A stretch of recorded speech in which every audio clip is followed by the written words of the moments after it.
of course, we covered that a little bit in the last documentary. And as I interviewed I people, loved that connection that you made. oh, thank It you was so really, much. it was really wonderful. Thank you so much.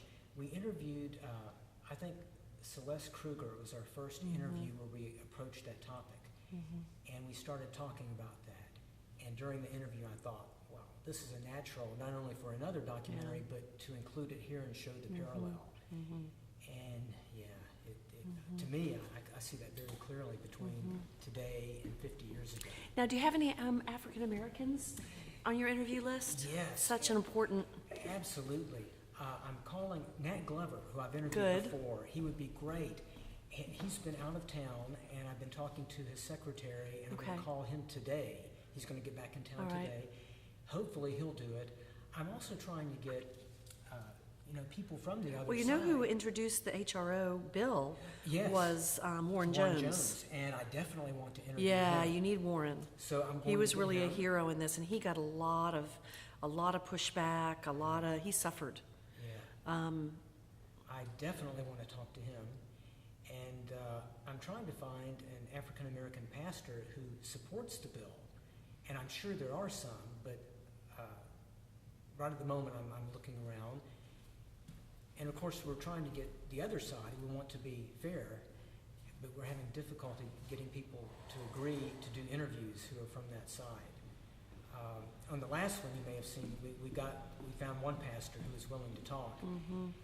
And it was, with total respect to him, but you could even tell from just superficial probing that he didn't seem to have a lot to back up his point. And I mean that respectfully toward him, but just on some cursory questioning, you can tell it's just, I think it's in the Bible, so I don't like it. And he seemed to be quite a bit nicer.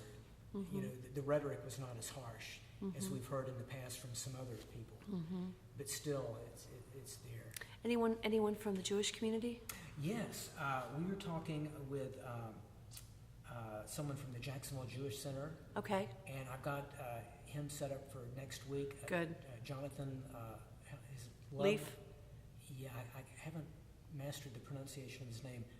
Lub. Oh, Lubliner. Thank you. John Lubliner. He's Yeah. wonderful. So he's coming in. And he's really eloquent. He did you can ask him about, he did a sermon. Is it called sermon in the Jewish tradition? I don't know, but 2 Thanksgivings ago, Oh, really? where he talked about, the importance of inclusiveness, and, and he said it went viral. I mean, I got a million copies of it, where he said, if you are gay, you are part of our family. If you are disabled, you are part of our family. If you are a widower, you are part of our... I mean, it was just really just sort of, this is part of life kind of thing. Right. And it was really powerful. He's wonderful. You'll love getting to know John. Great. He's Oh, that's terrific. I'm so glad to hear that. He took a fairly traditional Jewish congregation, and they've really got such a mission focus, and he's done remarkable things. He came highly recommended, and they said, this is one guy you should definitely talk to, so... African American pastor, that's really interesting. I wonder if Pete Jackson would be willing to talk on this, or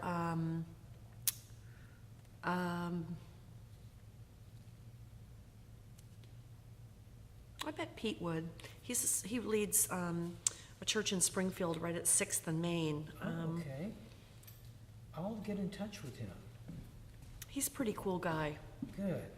I'll get in touch with him.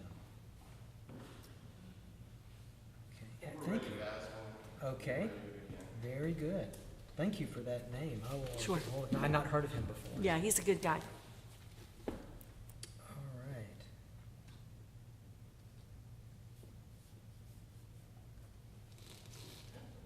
All right, Audrey, if you're ready, I think we're ready. I'm ready. As you know, here in Jacksonville, it's still legal to fire someone if they're gay, deny them housing, turn them away at a restaurant. As a community leader, what do you think of that?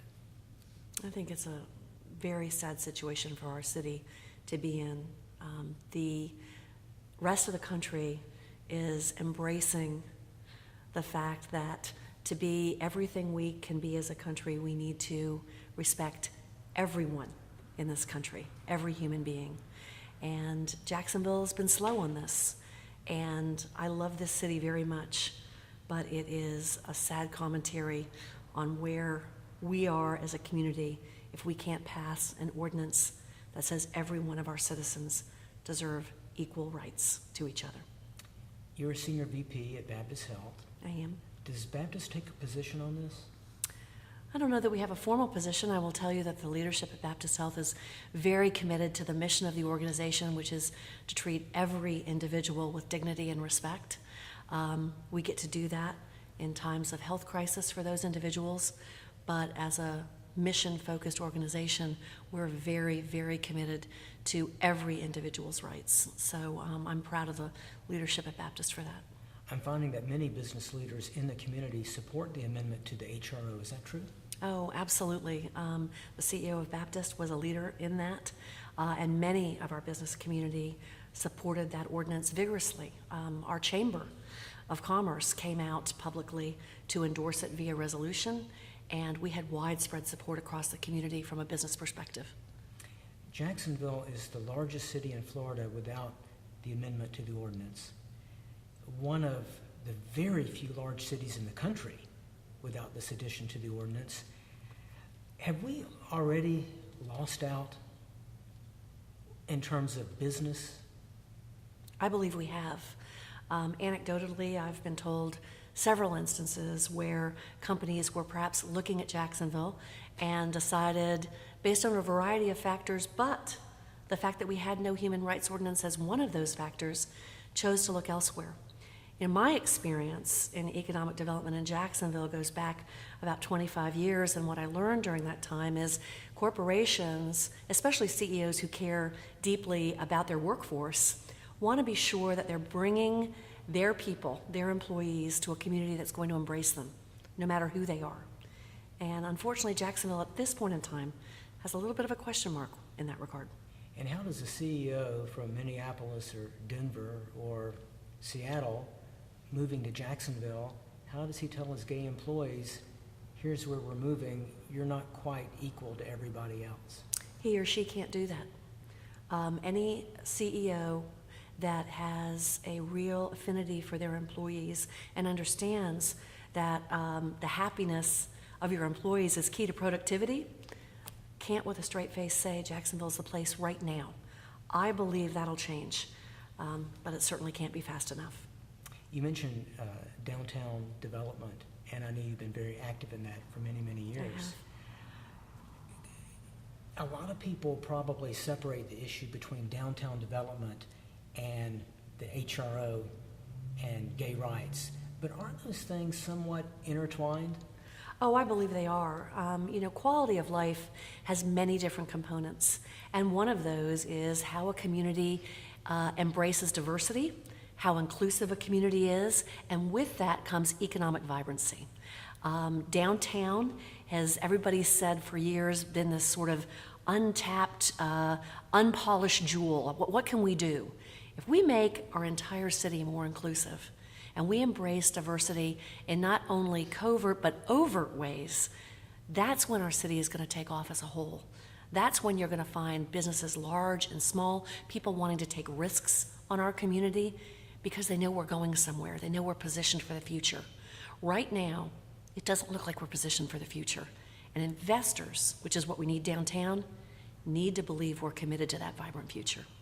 And not to disparage anyone in Jacksonville who's been working to better downtown, but how does Jacksonville's downtown as it is now compared to other cities' downtowns, which many of them are quite vibrant?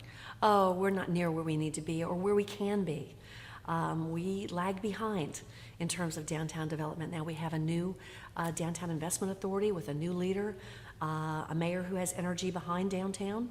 Those things are all really good, but it's going to take a long-term focus, a community focus, and a commitment to putting all the pieces in place for this community before things like downtown will take off. And I believe the Human Rights Ordinance is one piece of that. In terms of image, this word gets out. How does Jacksonville look to the rest of the country? Backward. And I find that so sad because this city is remarkable in so many ways, in natural resources and in the people that live here. We're almost 1 million people in our metropolitan area, and so many of them are smart, creative, wonderful people. Not having a human rights ordinance gives us a black eye unnecessarily. I don't believe it truly reflects who we are, but it's a public persona. When we have articles on the front pages of newspapers that say we can't pass a human rights ordinance, it hurts us. And anybody who says it doesn't is simply wrong. Word on this has gotten out. People know about this in other cities. This is not something that is buried. Is that true? I agree. Yeah, I think it is a reputation that we don't need. It is something that we can easily rectify. It's simply going to take our city council and our mayor stepping up and saying enough. Every citizen is equal under the law, and put this issue behind us once and for all. I also believe it's not enough to say that we're only going to not discriminate against people in terms of housing or jobs. We need to have a comprehensive human rights ordinance that says no matter what the situation, sexual orientation is not going to be a deciding factor for our citizens. It's simply not. Every human being deserves to be treated equally, and we as a city are committed to that. Once we do that, that issue's behind us. But we can't piecemeal it. We can't just we'll do this little part of this human rights ordinance first. Let's do a comprehensive human rights ordinance. Let's treat everyone equally, and let's be the city we can be. And that includes transgendered? Absolutely. I believe it's time for us to say enough. This is 2013. To say that in 2013, when the rest of the country is embracing gay marriage, where the military is ahead of us as a community, we consider ourselves a military town, it's time in 2013 to say enough. A comprehensive human rights ordinance is in order, and let's put this issue behind us as a city. I've been told that business consultants who recommend cities to big companies that are thinking of moving, I've been told that they won't even put Jacksonville on the list because of this. It goes back to what we were talking about a moment ago. How can a CEO tell his gay employees we're moving to this place where you're second class at best? Is that true? Do you agree with that? Well, I'm sure it is happening, because what business consultants do is they sit down with the CEO and his or her team and say, okay, what are you looking for? What's important to you in a city? And any CEO that says it's important to me that all of my workforce can come in and feel accepted and comfortable and live a full life, unfortunately, if that workforce includes gay people, which every workforce does, they can't say that with a straight face about Jacksonville right now, but we can change that. Is it a deal breaker? For some CEOs, it is. For some CEOs, it is. I know this is not possible to answer, but I'll throw it out. Is it at all possible to try to put some sort of a dollar figure on what we've lost over just the past few years because of the lack of gay representation in the HRO? I'm sure an economist could do that for us. Here's the problem. Whenever you're talking about discrimination, and whenever you're talking about people being treated as less than equal, many times your stories are going to be anecdotal. Many times people will not go on the record. And so until you have on-the-record analysis, it's hard to put that dollar amount to it. But why have that obstacle to begin with? Why do anything that's going to thwart any type of economic development? Why have that in our community? It's easily rectified. We need to do it, and we need the leadership to do it. You talk to CEOs, you talk possibly to consultants, mm-hmm. You're out and about a lot. What sort of comments do you hear from people who live elsewhere about Jacksonville and the HRO? Do you ever talk about that? Certainly, and their comments are, why on earth haven't you been able to get this done? Baptist Health has gay employees. Do you have interaction or dialogue with them? What do they tell you about this issue? Well, I think for our gay employees, for my friends who are gay, this has been very hurtful. I can't even begin to imagine what it was like hearing some of the comments on the blogs, some of the comments by our elected officials. It's almost impossible, I think, to understand how that must feel when you yourself are gay. But I certainly got to see a lot of faces in the city council chambers. I've talked to a lot of friends of mine who happen to be gay, and the hurt's still there. It was painful. It is painful. And to think that the people who are elected to represent you would believe you are somewhat less than other citizens they're representing is, that kind of pain's probably unimaginable for most of us. Do we lose talent? Do people move out, gay people move out of Jacksonville because of this? Yes, and straight people do too.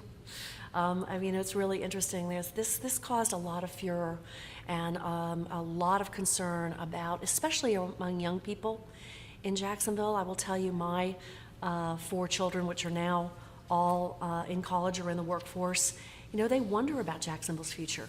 They can't understand why we wouldn't have basic human rights for every citizen. And their friends can't understand that either. And so they ask the question, is this a city on the move? Is this a city where I want to raise my family, where I want to have children and live the rest of my life? I want my kids to stay in Jacksonville. I want them to have kids and me to have great grandchildren that I'm going to know someday. But they've got to believe we're a city that is moving forward, that we're not stuck in ancient history. And until this is cleared up, that's a question in a lot of young people's minds. You said earlier you think most people in Jacksonville would support the amendment to the HRO. A small minority? Who's the minority? Well, until our elected officials are willing to stand up as a majority and support this ordinance, we're not going to get anywhere. I do believe the average person on the street believes that this should be a non-issue. They need to pass this and we need to move on. It's good for our city. The vocal minority should not have the final say. And we need to be proactive about this instead of constantly being reactive. We need the city council and the mayor to stand up and say, enough, this is hurting our city. We're about representing everyone, not a small part, and be reflective of who Jacksonville is as a community, which is a great city. Why do you think the council has failed to support this? Because as you said, the majority of Jacksonville citizens don't want gays discriminated against in jobs and housing and accommodations. A JCCI report supports that. The numbers are overwhelming. So why would they not, at the very least, go along? I think there were many that did. It just wasn't enough. And the ones who didn't go along are either trapped in outdated beliefs or believe there's going to be some kind of backlash against them if they were to vote for a human rights ordinance. Here's where things are getting ready to change. You hear more and more community leaders in Jacksonville today saying, that's a litmus test for me now. When someone comes to me and tells me we want to support them for re-election or to support them for election, I'm going to be asking him or her where they stand on the human rights ordinance. And that litmus test is going to be important, because when people who want to run for office or who want to run for re-election believe that people who are very influential in this community are going to ask them that tough question and expect an honest answer, things may change. What do you think of Mayor Brown's response on this? I'm very disappointed. How so? We're a strong mayor form of government, and we need the mayor's leadership on this issue. When he campaigned, he said he would support the human rights ordinance. We need his support. He can make this happen. We need him to stand up and do that. He supported the inclusion, he supported the amendment to the ordinance when he ran for mayor? He was asked the question at a campaign forum that I was at as well, and all the candidates were asked, if a human rights ordinance was introduced to the Jacksonville City Council, would you support it? And his answer was yes. No ifs, ands, or buts? His answer was yes. Why do you think he didn't step up? Any idea? I don't know. You're a professional and certified mediator. How would you handle this issue? I would draft a comprehensive ordinance. I would put together the most influential community leaders from across the city of all ages, races, sexes, sexual orientations, religions, and I would demand from our elected officials that we put together a plan to get it passed. There are smart people. There's a lot of good people on the city council. The mayor's a good man. We need to figure out a way to make this happen and to show these elected officials that the community at large is going to stand behind them in support of this. And that is good for this city, good for them as individual elected officials, and that if we don't change things now, it's going to be a black mark on the history books of Jacksonville. As we've talked, a majority of Americans now support gay marriage. A couple days ago, the Supreme Court struck down DOMA. Here in Jacksonville, we're still talking about if you're gay, it's okay to fire you, or we can deny you your apartment or your house. Does Jacksonville just seem to be behind the curve on things? What's your take on that? Well, we're behind the curve on this, and we don't need to be. You're right. The conversation is very, very different in other major cities all around the United States. And again, what I find so frustrating about this is that the people of Jacksonville, the majority, the overwhelming majority of people in the city are such good, caring, inclusive, forward-thinking people. Sometimes, however, we don't realize that everyone's voice counts in a conversation like this. And while you might not be the kind of person who usually goes to a city council meeting or perhaps even votes, but you care about our city, you need to be heard on this because it's hurting us. And we are getting a reputation that is hurtful for not only who lives here now, but for future generations. John Delaney likes to say, we need to be on the right side of history on this. He's right. Right now, we're not. Thanks, Audrey. Great interview. Thank you so much. I really appreciate your time. Great job. So enjoyed it. Thank you, Yeah. really. Thank you for doing this. Oh, sure. Good talking with you. Oops, watch out. That gets everybody. All right, well, enjoy. Listen, thank you.